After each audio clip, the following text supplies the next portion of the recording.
Welcome to the Dark Horse Chess Channel. Today we have part 2 of the Smith-Morra Gambit overview. In part 1 we covered the basics of the Smith-Morra Gambit and outlined 6 defenses the black tries to deploy against it. Today we will look at 5 more defenses that black utilizes against the gambit. Defense number 7. Paulson formation.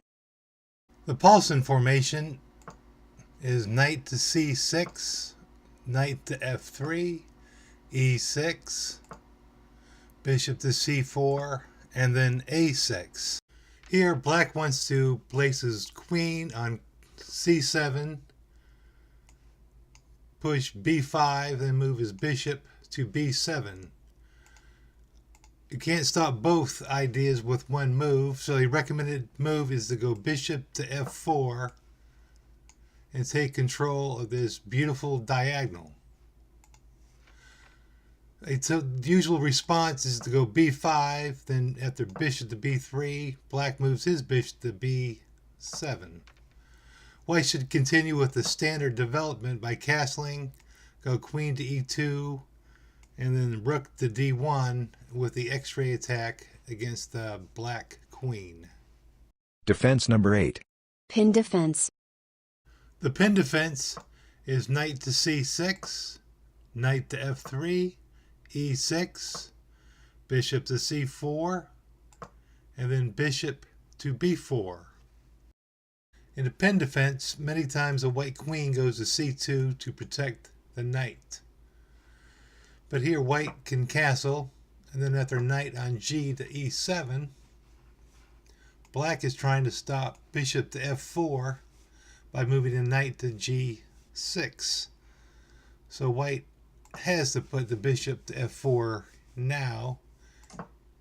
Black castles, queen to c2, knight to g6, bishop to g3. Black can't get the bishop out this way, so it's probably going to go a6 and then b5 and put the bishop here on b7. White can continue with the standard setup by moving the rook to d1 with the x-ray attack against the black queen. Defense number 9. Scheveningen defense. The Scheveningen defense is knight to c6, knight to f3, d6, bishop to c4, and e6. A good strategy for white is to make the bishop go to d7 instead of b7. Black would want to push the pawn to a6 and then go to b5 and then park the bishop on b7. To stop this, somewhere along the line, white should go a4, which stops b5. One line is castles, bishop to e7, queen to e2, a6, and now white has to go a4. Queen to c7, bishop to f4, x-ray attack against the queen. Knight to f6, rook on f to d1, attack down the center, and after castles, white can move the rook to c1 with another x-ray attack against the black queen. Defense number 10. Sozin variation. The Sozin variation is knight to c6, knight to f3, e6, bishop to c4, d6, castles, a6, queen to e2, and then b5.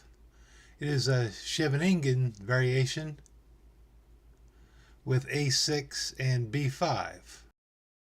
One line has bishop going to b3, rook to a7, bishop to e3, and then rook to d7.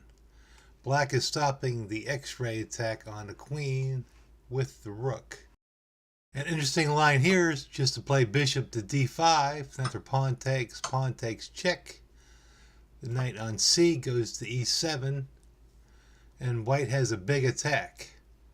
After knight to D4, white is threatening to come to C6, so black has to play the bishop to B7, rook to E1, and knight to F6, followed by bishop to G5. And if bishop takes knight, pawn takes knight, the black king is not safe. Defense number 11. Taimanov variation. The Taimanov variation is E6, bishop to C4, A6, knight to F3, and knight to E7. One line is to play A4, which stops B5.